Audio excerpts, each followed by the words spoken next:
warahmatullahi wabarakatuh. Perkenalkan, nama saya Sriati Sampulawa.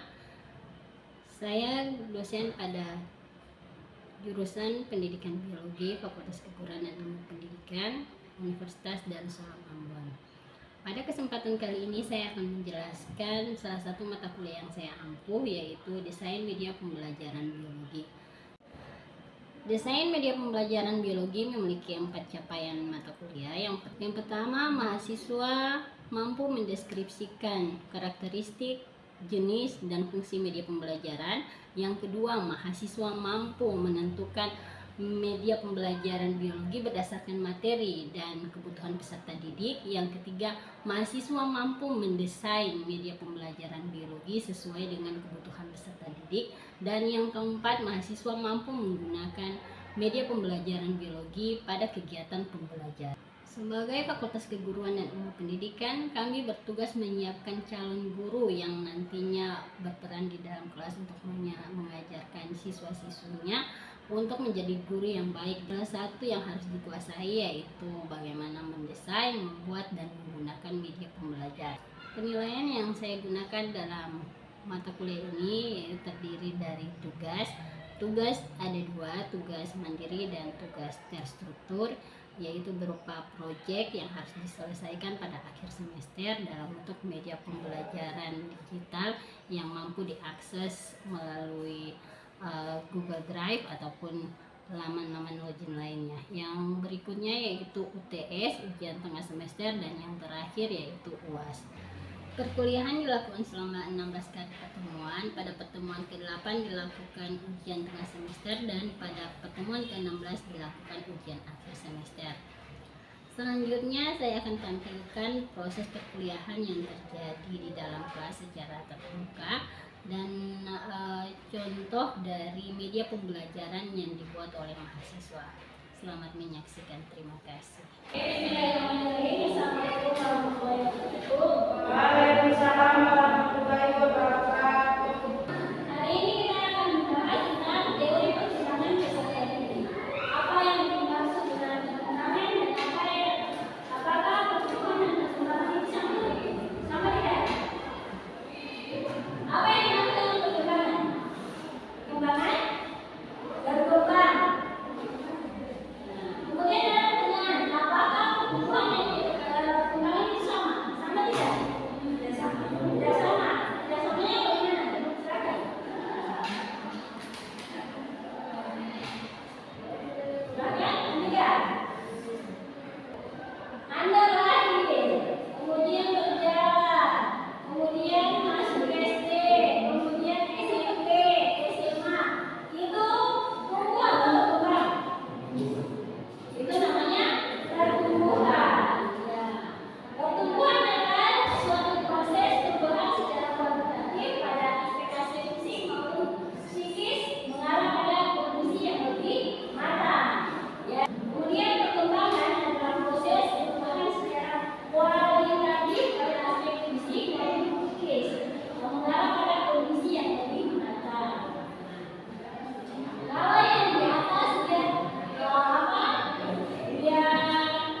Ini berkaitan fungsi materi berkaitan dengan kehidupan sehari-hari.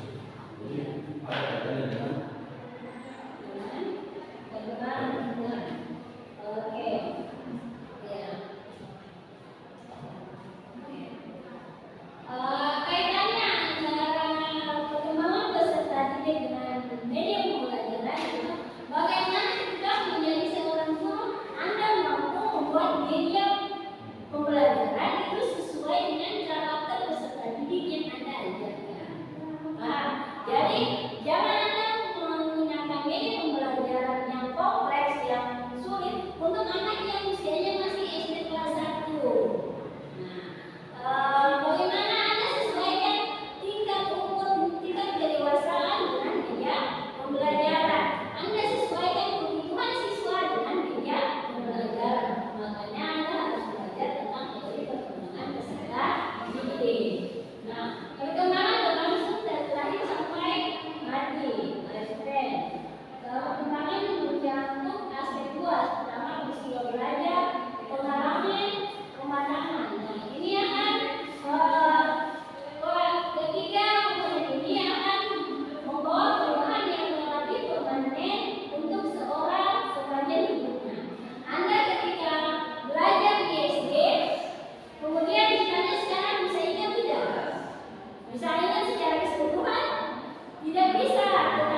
seharusnya guru memberikan materi sesuai dengan menggunakan PowerPoint dan menampilkan gambar dalam bentuk slide. Contohnya adalah di dalam materi sistem pengawasan pada manusia. Dengan melalui pengamatan gambar yang kemudian ditampilkan oleh guru, siswa dapat menentukan organ-organ yang berperan dalam sistem pengawasan. Itu adalah kepentingannya. Kemudian kekurangan dari media digital yang pertama adalah informasi yang dibuat tidak selalu akurat dan kurang berkomplit, sebab dia lebih mengutamakan aktualisasi. Yang kedua adalah pengguna seharusnya mempunyai perangkat yang mensupport dan koneksi internet yang stabil. Dan yang ketiga adalah penggunaan media digital atau online dalam jangka panjang dapat menyebabkan mata bisa lelah dan gangguan kesehatan terhadap. Ya, itu kelebihan dan kegunaan dari media digital. Ada yang bertanya? Ya, Assalamualaikum warahmatullahi wabarakatuh. Terima kasih kepada Ibu untuk penjelasan tentang media dimensi. Di sini teman-teman perlu ketahui bahwa pengertian dari tiga dimensi tersebut adalah media dimensi ini ialah sekelompok media tanpa proyeksi yang penyajiannya secara visual tiga-dimensional. Media tiga dimensi ini memiliki kekurangan dan kelebihan. Di sini kelebihan dari media tiga dimensi memberikan pengalaman secara langsung, terus pengajian secara konkret dan menghindari verbalisme. Tiga, dapat menunjukkan objek secara utuh, baik kontraksi maupun secara terjadi. Sedangkan kelemahan dari media tiga dimensi adalah tidak bisa menjangkau secara dalam dengan jumlah yang besar.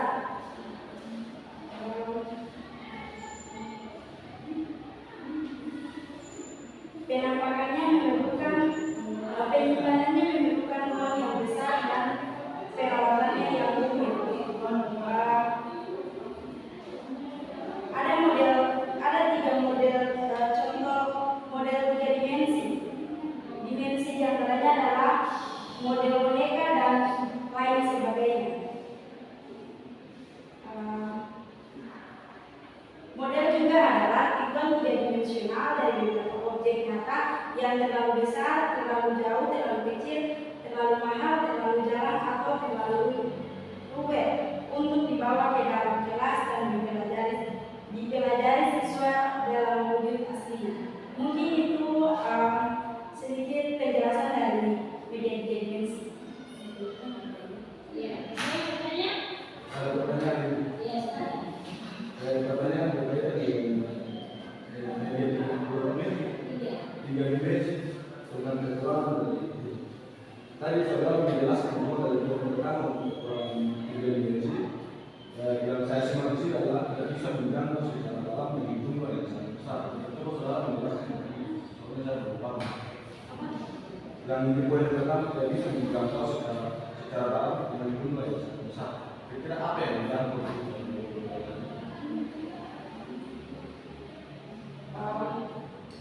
Tidak bisa menjangkau secara dalam jumlah yang besar.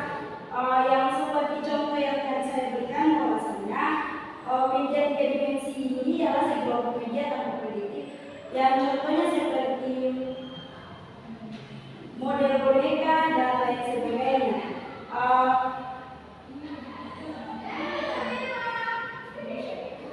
Tidak bisa menjangkau dalam jumlah yang besar.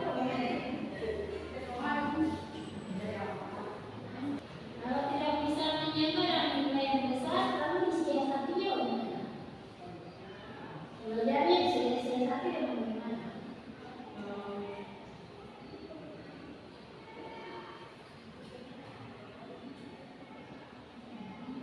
Sekarang ini siswa di dalam kelas ada 40 siswa.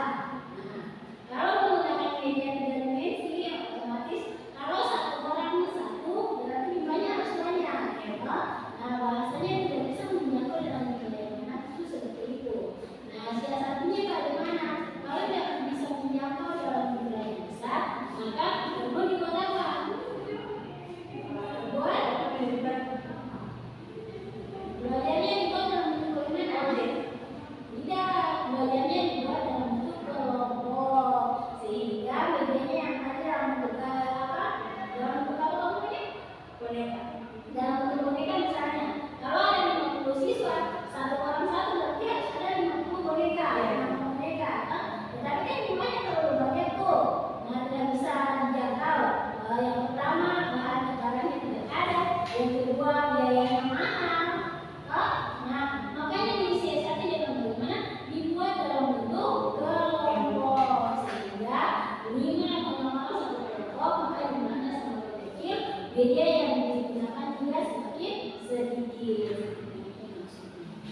lagi menyelesaikan suatu pembelajaran.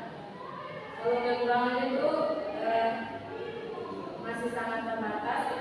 Guru yang memberikan penjelasan yang menarik kepada keaktifan mahasiswa dan dengan cara pembuatan PPT harus interaktif. Artinya dapat menarik keaktifan siswa. Oke, ya ada yang bertanya? Tidak ada, jelas. Jelas, oke, terima kasih.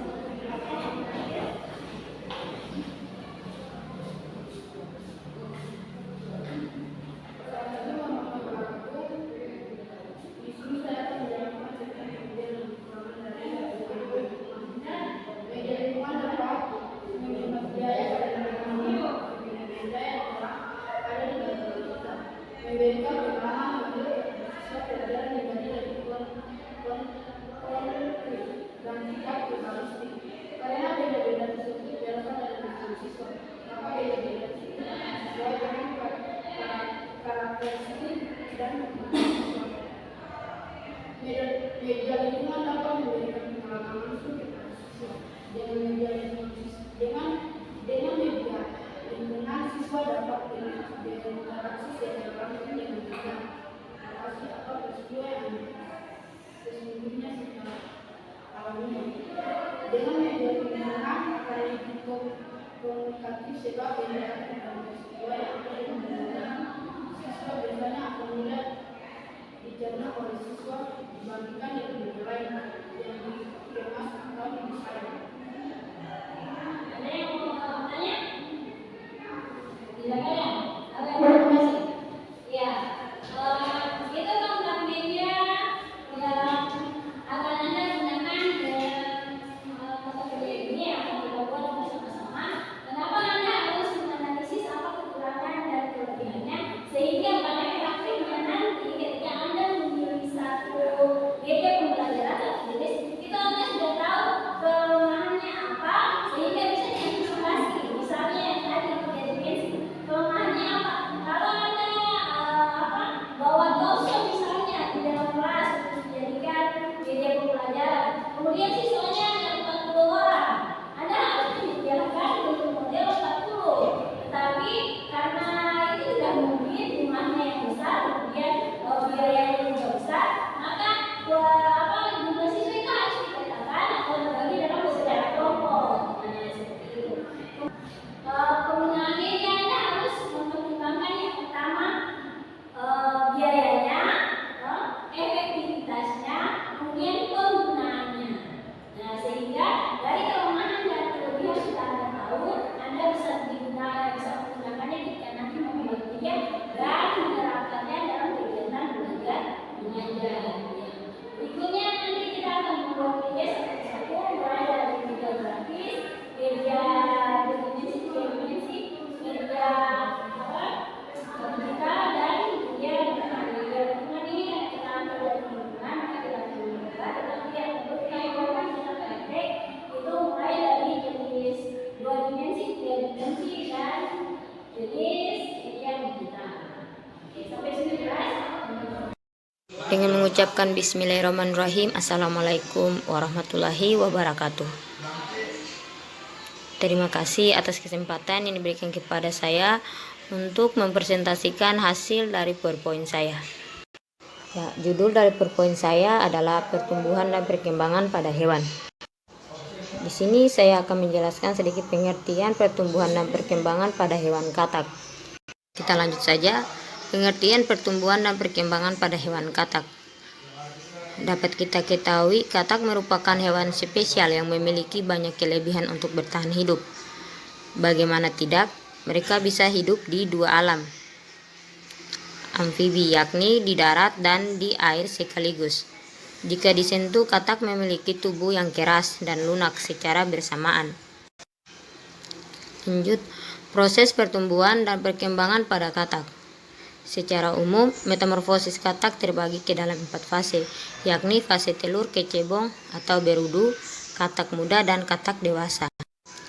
Ya, dari 4 fase tersebut, dapat kita lihat pada gambar dari fase metamorfosis katak yang diawali dengan telur, kedua berudu dan cebong, 3 katak muda dan katak dewasa. Ya, dengan adanya gambar ini kita dapat mudah mengetahui pertumbuhan dan perkembangan pada hewan katak.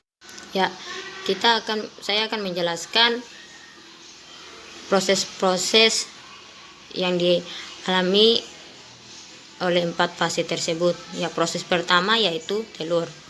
Proses metamorfosis dimulai dari telur. Pertama, katak jantan akan membuahi katak betina. Setelah itu, katak betina akan meletakkan telurnya di dalam kebuangan air yang menurut mereka aman. Fase telur berjalan sampai kurang lebih 3 mingguan. Satu katak betina bisa bertelur hingga 20.000 dengan 3 kali reproduksi. Ya, proses kedua yaitu fase kecebong. Telur-telur terjadi setelah menetas maka akan menjadi kecebong. Kecebong akan memakan cangkangnya sendiri dan fase ini akan berjalan selama 5 mingguan hingga kecebong-kecebong tersebut menjadi katak muda. Ya, proses fase ketiga yaitu katak muda.